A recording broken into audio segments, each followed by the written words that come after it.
All right, ready to dive in. Today we're tackling something we all do but probably don't think much about. Greetings and gestures. We've got a mountain of research here, and it turns out these simple acts are way more interesting than you'd think. We're talking history, culture clashes, even some mysteries. So get ready to see handshakes, bows, even sticking out your tongue in a whole new light. I know, right? It's amazing how much these gestures, these ways of saying hello, reveal about us. They're like little time capsules of a culture's values, their hierarchies, even their fears. Love that. Time capsules. Okay. Okay, to kick things off, let's start with something almost everyone's done, the handshake. Feels so natural, but it's got this surprisingly long history. Oh, absolutely. Picture ancient Greece, right? You're approaching someone and you extend your open hand. It's basically saying, hey, look, no weapons, let's talk, not fight, a sign of peace. And that idea carries through to medieval Europe, too. Hmm. Except our sources say knights would shake hands to make sure no one had a dagger up their sleeve. Exactly. Practical security in those days. But over time, that weapon check turned into this symbol of agreement, equality. You see it today in business, politics. That handshake seals the deal. But even handshakes, there's so many ways to do it. My grandpa always goes for the bone-crushing grip. Others are super gentle. It makes you realize how easy it is to mess up if you don't know the cultural rules. Oh, yeah, for sure. Like in parts of the Middle East, you only use your right hand. The left is considered unclean. And China, softer grip is respect, not weakness. Wow, those little things can make or break a first impression. You really got to be aware of the differences, especially in our globalized world. No doubt about it, understanding those nuances is key. Speaking of cultural differences, let's move to a greeting that's totally different from the handshake. The bow. It's huge in East Asia, all about respect and hierarchy. Yeah, bowing, instantly think Japan. They're serious about their bows, all those different depths depending on how formal it is. It's so intricate. It is. It's called ojigi, rooted in their samurai culture. All about social order, respecting your elders. It's fascinating. Deep bow, deep respect, quick nod, more casual. It's amazing how much meaning they pack into that one gesture. Though bowing is still big in Japan, it's interesting to see how other countries are adapting it. Totally, like in China. Handshakes are getting more common now because of Western influence, but you'll still see bowing, especially older generations, traditional settings. In Korea, younger folks are mixing it up, bows with modern gestures. So its greetings are always changing, right alongside the cultures that use them. But let's get outside of handshakes and bows for a second. Our sources found some truly unique greetings from around the world. Get ready for some surprises. Oh yeah, some really interesting ones. One that trips people up is the air kiss, popular in Europe and Latin America. But how many kisses? That's the mystery. Could be 2, 3, even 4 on alternating cheeks. Depends on the region. Okay, how do you even keep track? I'd be terrified of messing it up, ending up in some awkward cheek bump situation. It can be tricky, that's for sure. It can be friendly, family, even romantic. Depends who it is and the culture. It's all about context. But hey, at least it's usually a pleasant kind of confusion, right? True, true. But for a truly unique greeting, let's go to New Zealand. The Maori people have the hongi, where you press your forehead and nose to another person's. That one I got to hear more about. Ah, the hongi. It's way more than just a hello. It's deeply spiritual. They call it sharing the breath of life, symbolizing a deep connection, like exchanging the essence of life itself. That's powerful. Wow, that's beautiful. And talk about a greeting with a story sticking out your tongue in Tibet. Who knew? Right. It's all because of this 9th century king, Langdharma. He had a black tongue and was known for being, well, pretty cruel. So people started sticking out their tongues to prove they weren't his reincarnation. Like, see, my tongue is pink. I'm not evil. I will never forget that one. And we can't leave out the rhythmic clapping in Zimbabwe and Mozambique. It's like a mini celebration every time you greet someone. Yeah, it's all about showing respect. And it shows how different cultures use rhythm and sound to add meaning to their greetings. So we've got ancient origins, cultural twists and turns, some truly unique customs. But what's really fascinating is how greetings keep evolving, even today. Oh, for sure. Fist bumps, high fives. It's like we're always coming up with new ways to say hello. What drives those changes? What makes a new greeting catch on? That's the million-dollar question. It gets to the heart of how adaptable we humans are. Take the military salute, for example. It came from medieval knights raising their visors to show their face to superiors. Now, it's a global symbol of respect and discipline. It's incredible how a gesture with such humble origins can become so widely recognized. It's like tracing the journey of a greeting can unlock so much about history and culture. Speaking of journeys, I think it's time to look at some of those modern greetings that went global. The high five, the fist bump, those definitely weren't around in medieval times. Absolutely. Let's explore how those modern greetings took root and what they tell us about our changing world. The high five, right? It's so ingrained in our culture, you almost forget it hasn't been around forever. But it's relatively new. Sources point to mid-20th century, maybe from sports, baseball, or basketball, something like that. It's wild how a hand slap became this universal symbol of celebration.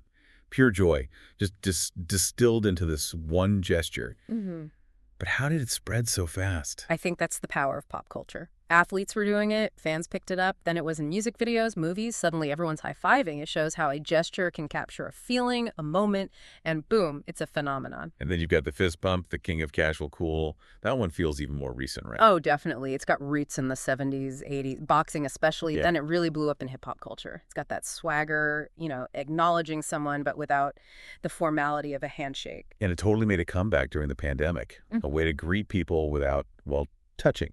True. It's interesting how a gesture can adapt like that, take on new meanings. It makes you wonder, though, has it stuck around? Are we back to handshakes now that things are more normal? Good question. I guess only time will tell which greetings stick and which fade away. But speaking of greetings that have stood the test of time, let's look at some with curities. With deep roots in culture and spirituality, we've got so much more to cover. Oh, yeah, for sure. A great place to start is the namaste gesture. It's often linked with yoga now, mindfulness. But it comes from Indian culture, spirituality, way deeper than that. I've always been drawn to how peaceful it looks. Yeah. Palms together with heart. But I gotta admit, I don't really know the full meaning. So the word namaste literally means I bow to you. But it's way more than a simple greeting. It's acknowledging the divine spark within each person, that interconnectedness of everything. It's from Hindu and Buddhist traditions. So much respect and reverence packed into it. So it's not just the person in front of you. It's recognizing a shared spiritual essence. That's beautiful. No wonder it resonates with people, especially in the yoga world. Right. It shows how some gestures are universal. They can go beyond culture, touch on something deeper, a shared human experience. Speaking of cultural nuances, though, we gotta talk about the cheek kiss. Can be a minefield if you're not careful. Oh, tell me about it. Awkward encounters galore. 1 kiss. 2. 3. It's a guessing game every time. And which cheek to start with, don't even get me started. I know, right? It just shows how a simple gesture can be totally different depending on where you are. France, it could be 2 to 4 kisses. Italy, Spain, usually just 2. Then there's who kisses who. Friends, family, colleagues, strangers. It gets complicated. If you're not sure, I think the best thing is to watch what everyone else is doing. And don't be afraid to ask. Most people appreciate you trying to understand their culture, even if you mess up a bit. Definitely. Being humble and willing to learn goes a long way. It's all about respect and being open-minded to different cultures. And hey, those awkward moments sometimes make for the best stories later. That's so true. It's all part of the adventure, exploring new cultures, connecting with people from all over. But before we move on, I got to ask about technology and greetings. We're in a digital world now. Emojis, virtual handshakes, all that. Is it changing how we greet each other in the real world? That's a really interesting question. Are we losing that face-to-face element? Are emojis enough to replace a real hug or handshake? It's hard to say for sure. I mean, technology lets us connect instantly across the world, but it can also create distance. Like we're glued to our phones, even when we're physically with other people. It's a tough balance. I think the key is remembering technology is just a tool. We have to use it to make connections stronger, not weaker. Maybe the future of greetings is finding that mix, digital and physical. We can use tech to connect, but still prioritize those face-to-face moments, the ones that make us feel truly seen and heard. That's a great point. Tech can amplify our ability to connect, but not replace those genuine moments. Well, as we wrap up our look at greetings, I have to say I've got a whole new perspective. It's amazing how much history, culture, meaning is packed into something as simple as a bow or handshake. It's been great exploring this with you. And for our listeners, I hope this deep dive has given you a new appreciation for the power of greetings. They're more than just actions. They're windows into cultures, expressions of our values. They remind us of our shared humanity. So we've looked at the history, how greetings evolve, but now let's talk about when things go wrong. You know, those awkward moments, those cringeworthy greeting fails. Even when you mean well, cultural differences can trip you Oh, up. yeah, it happens. You think you're being polite, then bam, you've accidentally offended someone. It shows how greetings are more than just gestures. They're tied to those cultural norms. And those norms, well, they can be totally different depending where you are. So what are some common blunders to watch out for, especially when you're traveling? Gotta avoid those awkward moments if I can. Well, handshakes are a big one. Some places, firm grip is good, strong, confident. Other places, it's aggressive, disrespectful even. And then there's the number of kisses for an air kiss. Too many or too few, you've messed up. Oh, been there. Ended up doing this weird cheek bump air kiss combo once. Not sure how many kisses was right. Yeah. Not my proudest moment. We've all been there. It's all part of it. And some places, like Japan, bowing is the thing. If you go for a handshake instead, big mistake. You got to do your research, know the local customs.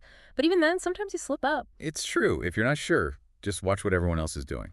And Oh. don't be afraid to ask. People usually appreciate you trying to understand, even if you make mistakes. Exactly. Being humble goes a long way. Be respectful, open-minded, that's key. And, those awkward moments often become the best stories later. So true. It's all part of the adventure. Exploring new places, connecting with people, it's all good. But before we wrap up, I'm curious about technology and greetings. We're in this digital world now, emojis, virtual handshakes, all that. Is it changing how we greet each other in person? It's an interesting question, isn't it? Are we losing some of that face-to-face connection? Are emojis enough to replace a real hug? A handshake?